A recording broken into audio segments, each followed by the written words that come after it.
All right, welcome into the Browns halftime live.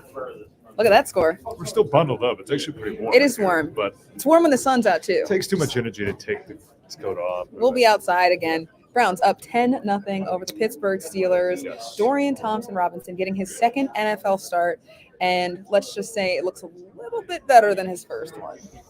This was maybe not quite best case scenario if the Browns could have scored a touchdown late there on that final drive of the first half. Which they almost did because of Otherwise, Dorian. This was about as well as you could have drawn it up coming into this game. Defense has played flawlessly. Offense has played nearly flawless. They have moved the football with DTR. Clearly, there's a game plan to stay within himself, not bite off more than he can chew. Most of his throws are max 10, 11, 12 yards downfield. And he's been really good. He's been really precise. He's led them on a couple of scoring drives. It's exactly what they need. They don't need him to throw for 300 yards and 4 touchdowns. They need him to control the game, do not turn the football over, and he's done a great job of that. And that's what's different about this game, right? This game plan is catered specifically to him. Yeah. His first start against the Ravens, he had a 90-minute notice. He had no idea throughout the week. He prepped with the first team that week, but he didn't think that he was going to be playing, and he didn't find out until 90 minutes before. And the game plan for that week was catered to Deshaun Watson, who they expected to play. This time around, all week long, his practicing has been for him. The game plan is for him, and you can see that out there. They're doing exactly what they need to get him comfortable, get him acclimated. Maybe we see him take a couple more steps as the game comes to him. But right now, they're putting him in a really good spot. He's 13 for 19, 98 yards. Aside from the one ball that he squeezed into David Njoku, he's not even really thrown into traffic. Mm-hmm. He's not put himself into dangerous situations. In fact, that ball that he threw to Njoku, the back hip in the end zone, should have been a touchdown. Beautiful ball. Should have been a touchdown. Now, Robert, I get that this can be annoying sometimes, okay? This is a guy coaching with he was the guy who was a third-string quarterback for the last month and a half, but he's a rookie quarterback making a second career start. Defense is playing lights out. You have confidence in your defense to play the way that they're playing right now. You don't need to be balls to the wall on offense. I'm fine with taking the 3 points there, stack up the points. Browns defense is playing, as well as you can play right now.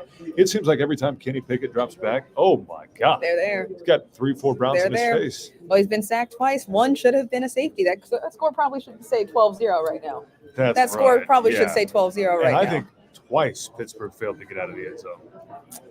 They didn't got forward progress. Now, that said, I also didn't think Jerome Ford crossed the plane of the end zone, and they gave him a makeup call there. So we'll take that. But defensively, we got to talk about what this team is doing defensively.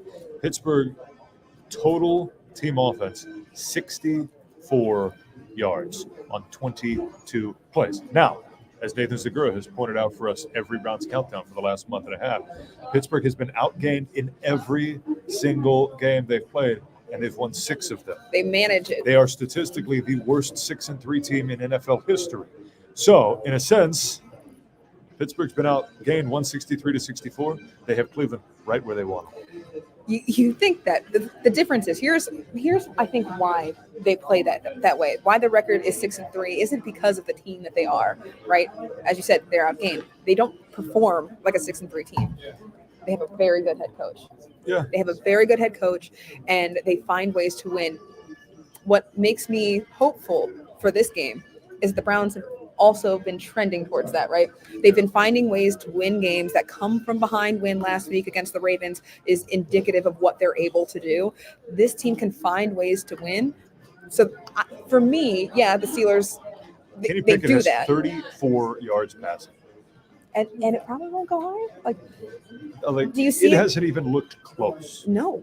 This defense can shut teams out, right? Yeah. They can hold crazy good offenses to nothing. Yeah. And the Steelers don't have a crazy good offense. What do you want to see the third? Because the pretzels are out. The pretzels are out. That's our cue. What I want to see?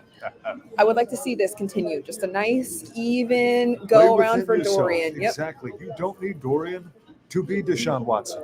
You need him to be Dorian Thompson-Robinson. Give him the best chance to succeed. I thought Kevin Stefanski did a hell of a job in the first half. Yeah. They moved the football. They did exactly what you wanted to see coming in.